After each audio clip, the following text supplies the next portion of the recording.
अस्सलामुअलैकुम।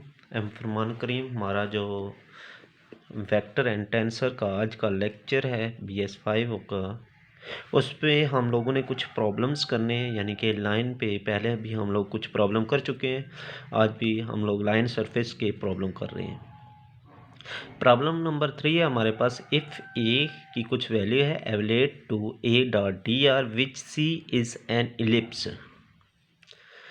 सी उसने हमें एक इलिप्स दी है जो x का स्क्वायर ओवर 9 प्लस y का square over 4 is equal to a है।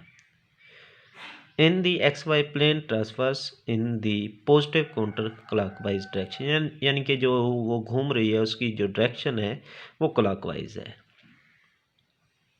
यानी कि इलिप्स का एक प्रॉब्लम है। और हमारे पास जो formula A dot D are, हम लोग पहले भी इस तरह की काफ़ी क्वेश्चन कर चुके हैं, 2-3 क्वेश्चन किए हमने। आज हम लोग इसका तीसरी टाइप यानी कि इलिप्स पे कर रहे हैं। तो curve C is an ellipse semi major axis 3 है इसका, यानी कि x ओवर ए का square plus y over b का स्क्वायर होता है। मेजर एक्सेस यानी कि जो बड़ी एक्सेस होती है, माइनर एक्सेस जो छोटी एक्सेस होती है। तो इसमें माइनर कितनी है हमारे पास 2 है। तो in X Y plane D R is equal to D X I plus D Y J बन जाएगा। अब यहाँ पे हमारे पास जो इसकी डायग्राम बनती है ये बनती है, यानी कि एक्स मेजर एक्सिस 3 है, माइनर एक्सिस क्या है हमारे पास 2 है। ये एक हमने इलिप्स की एक डायग्राम बनाई है। ए डॉट डी आर करेंगे तो हमारे पास x minus 3y d x plus y minus 2x and d of y बन जाता है। पैरामीट्रिक इक्वेशन ऑफ इलिप्स, यानी कि हमारे पास इसको क्या करेंगे, इलिप्स पे है तो इसको पैरामीट्रिक पे चेंज करेंगे। x is equal to a cos theta होता है, y is equal to b sine theta होता है। अब a क्या है हमारे पास 3 है और b कितना है 2 है। तो हमारे पास जो dx की वैल्यू है, तो dx की वैल्यू -3 कॉस क्या होता है माइनस साइन होता है, इस वजह से माइनस साइन हो जाएगा sine t and dt, dy क्या हो जाएगा 2 cos t एंड dt हो जाएगा। उसके बाद हम लोग क्या करेंगे, ये सारी की सारी वैल्यू हम लोग यहाँ पे रिप्लेस कर देते हैं, यानी कि हमारे पास हाँ जी x की वैल्यू -3, y की वैल्यू dx की वैल्यू y और -2x एंड dy सब की वैल्यू हमने यहाँ पे रिप्लेस कर दी है। उसके बाद हम लोग -3 sin t dt को इन दोनों से मल्टीपल करते हैं। इधर हम लोग क्या करते हैं 2 cos t dt को इन दोनों से मल्टीपल करते हैं। Minus sine cos t dt बन जाएगा माइनस प्लस हो जाएगा 8 साइन स्क्वायर t बन जाएगा, और उसके बाद प्लस 2 साइन एंड कॉस 2 4 हो जाएगा 4 cos t साइन t बन जाएगा, माइनस का 12 cos square t and dt बन जाएगा। 4 एंड माइनस का 9 माइनस का 5 साइन t cos t बन जाएगा, ये 18 sine square t minus 12 cos square t, और साथ में क्या आ गया हमारे पास dt आ गया। अब उसके बाद हमारे पास जो नेक्स्ट वैल्यू बन रही है -5/2 साइन 2t। तो हमने एक फार्मूला पढ़ा था ट्रिग्नोमेट्री में, यानी कि साइन ऑफ 2 थीटा किसके इक्वल होता है 2 साइन ऑफ थीटा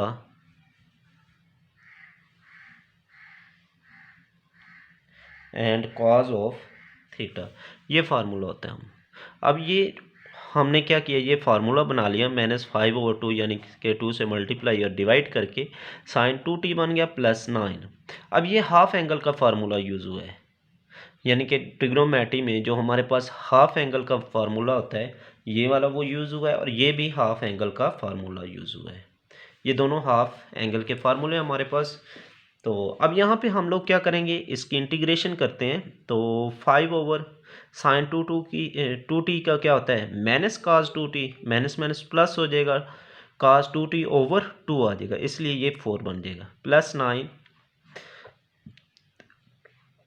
1 का हमारे पास क्या होता है t होता है माइनस काज 2t किसके इक्वल होता है साइन 2t ओवर में t आ जाएगा -6 1 का t और काज 2t साइन 2t ओवर 2 आ जाएगा, और हमारे पास 0 से 2 पाई है। हाँ जी, उसके बाद हम लोग इसे सिंप्लीफाई करते हैं तो 5/2 cos 2t ये 9t बन जाएगा और ये हमारे पास 6t, तो रिमेनिंग कितना रह जाएगा 3t रह जाएगा। अब ये माइनस का 9 sin 2t/2 और ये माइनस का कितना बन जाएगा 6 बन जाएगा। 9 और 6 हमारे पास 15/2 sin 2t और 0 से 2 बन जाएगा। अब उसके बाद हम लोग मज़ीद इसमें अपर लिमिट अप्लाई करते हैं तो अपर लिमिट में हमारे पास ये cos 4 बन जाएगा और ये हमारे पास 6 बन जाएगा। जब अपर लिमिट यहाँ पे अप्लाई करेंगे तो ये क्या हो जाता है साइन 0 और 2 पे क्या होता है 0 होता है, तो ये हमारे पास 0 हो जाएगा। फिर हम लोग माइनस लगाते हैं, लोअर लिमिट अप्लाई करते हैं तो लोअर हमारे पास क्या है 0 है, ये हमारे पास cos ऑफ 0 बन जाएगा, यहाँ पे ये 0 हो जाएगा और ये भी क्या हो जाएगा साइन 0 क्या होता है 0 होता है। और cos 4 हमारे पास किसके इक्वल है 1 के इक्वल है, तो 5/4 आ जाएगा, यहाँ पे 6 आ जाएगा, ये माइनस का 5/4 कैंसिल आउट हो जाएगा और 6 हमारे पास क्या आ जाएगा इसका आंसर आ जाएगा। तो उसके बाद एक और क्वेश्चन है, तो ये आप लोग खुद करोगे, बहुत सिंपल सा क्वेश्चन है क्योंकि इस तरह के क्वेश्चन हम लोग पहले भी कर चुके हैं, तो ये आपकी प्रैक्टिस के लिए। तो इसमें हमारे पास जो क्वेश्चन है तो वो कहता है if a is equal to 1 plus x का square y i plus 2xy(j) evaluate करना है a.dr from 0 to 1 1 along the following path, यानी कि जो हमें पाथ दिए गए हैं कुछ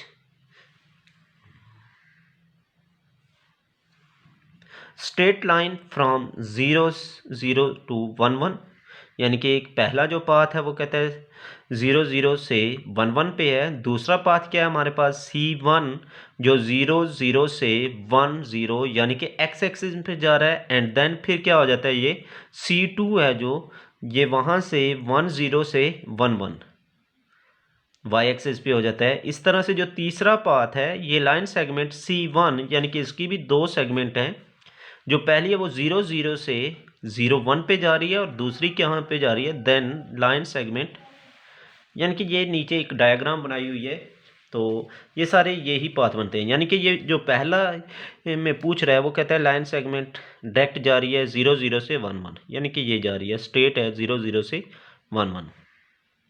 अब जो दूसरा है हमारे पास ये यहाँ से यहाँ पे जाता है फिर यहाँ से यहाँ पे जाता है, यानी कि 0 0 से 1 0 C1 हो गया, 1 0 से 1 1 क्या हो गया C2 हो गया। तो इसी तरह से हमारे पास जो थर्ड है वो कहता है 0 0 से 1 0 एंड 1 0 से 1 1, यानी कि पहले आप लोग ये फाइंड करोगे, यानी कि इस तरह के पहले क्वेश्चन हम लोग कर चुके हैं, सेम उसी तरह का ये क्वेश्चन है। यानी कि ये पहला पाथ आप लोग फाइंड करोगे, दूसरे पाथ के लिए पहले C1 को फाइंड करोगे फिर C2 को फाइंड करोगे, फिर दोनों को सम अप कर लोगे। इसी तरह से तीसरे पाथ के लिए पहले C1 फाइंड करोगे फिर C2 फाइंड करोगे, दोनों का फाइंड करके आप लोग क्या करोगे सम अप। जैसे ही आप लोग सम करोगे तो आपको इसका तीसरा पाथ भी मिल जाएगा। तो इस तरह से बहुत सिंपल सा क्वेश्चन है, तो ये आप लोग खुद करोगे। ठीक है बेटा, बेस्ट ऑफ लक एंड अल्लाह हाफिज़, अस्सलामु अलैकुम।